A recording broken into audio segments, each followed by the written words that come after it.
It's embarrassing to say this, but I have to be honest. My students in Brandeis frequently declare that Christians aren't monotheists, since they believe in the Trinity. This stopped me in my tracks the first time I heard this, and was a bit taken aback.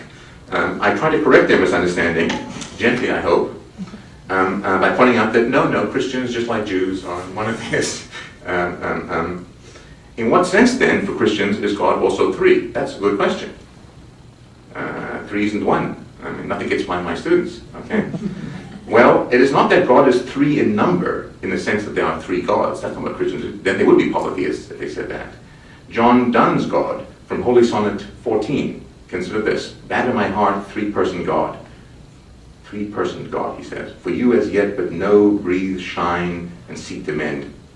That God of John Donne is still one God, but a three-personed God. But these three persons are not parts of God, like my head, torso, and legs. It's not that there's this part of God, this is part of God, and this is the lower part of God.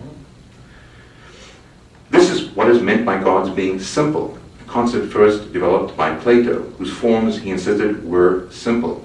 Simple as anything but a simple concept. It's actually a very tricky concept. People say God is simple, you think, the number two is simple. God's a little more complicated than that. What do you mean? Okay.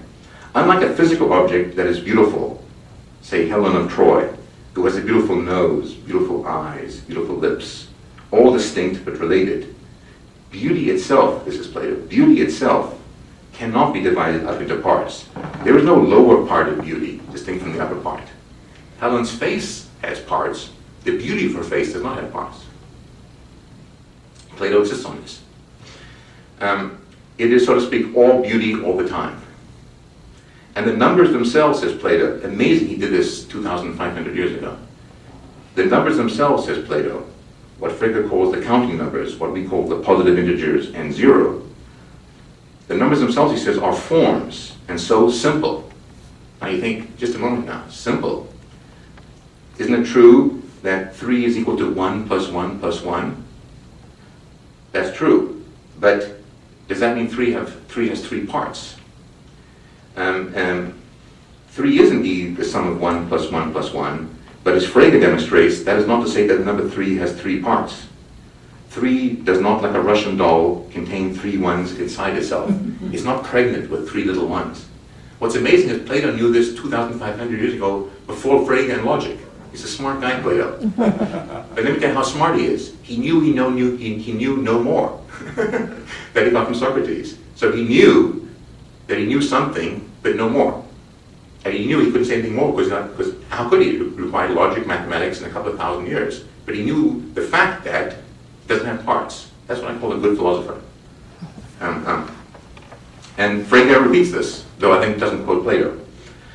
Indeed, so 3 is not, if you want to picture 3, you don't have to draw 3 of something. That's a mistake. You don't have to, again, draw a big circle, put 3 little, if you cut out the number 3, you won't get 3 little pieces.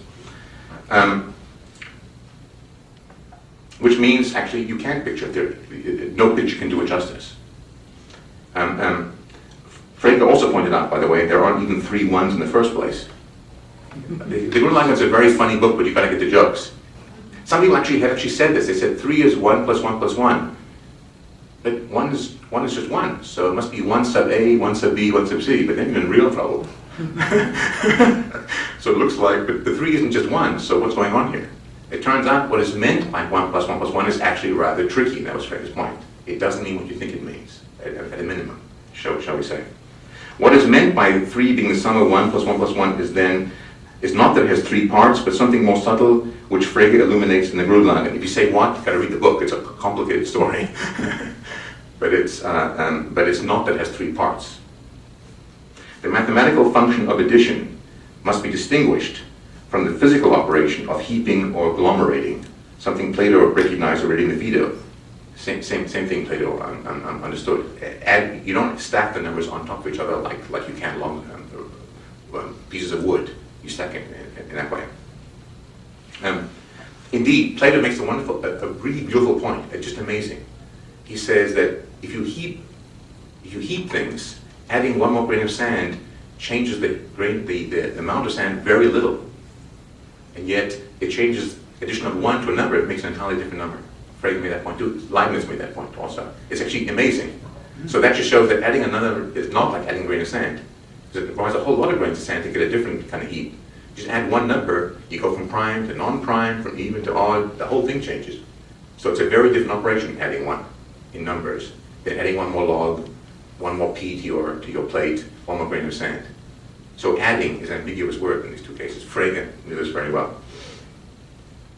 If one understands Frege, then, one is in a position to understand that when a Christian says that God is at the same time the Father, the Son, and the Holy Ghost, he or she is not saying either that there are